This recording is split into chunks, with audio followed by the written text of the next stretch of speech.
Sobrang summer na dito sa amin. Dito sa Aurora. Yan o, tuyong-tuyo. Pero ito, tinanim ko isang buwan na eh. Isang buwan na nakalipas.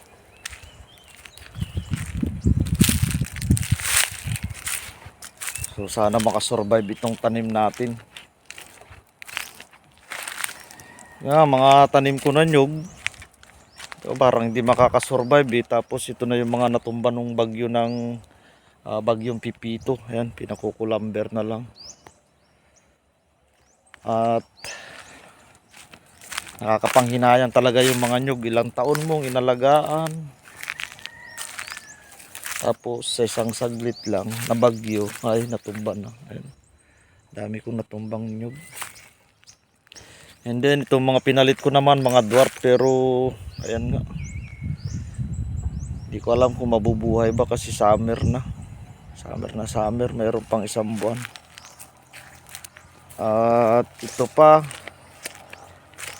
meron akong tanim na lansones. Pero namatay na siya. Kasi ilang linggo akong hindi nakaahon dito. Pagtingin ko, ganito na. Wala na. Tuyo na. Matay na. Then ito nga mamamatay din to. Gawa ng init. Sayang.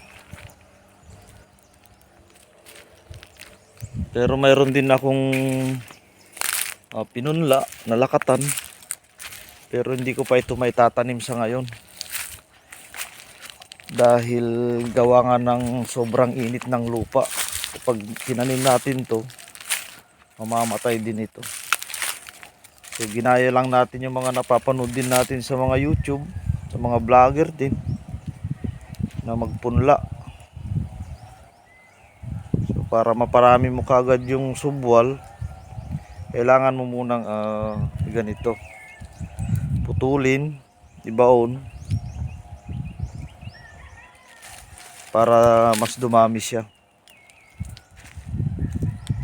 Katulad nito, isang puno lang yan pero maging dalawa, so meron ka na kaagad dalawang subwal. Ito, meron na dalawa rin. Kaya lang sa ngayon hindi natin siya may tatanim dahil nga sa init ng panahon. Tapos nandito pa ako sa may bundok.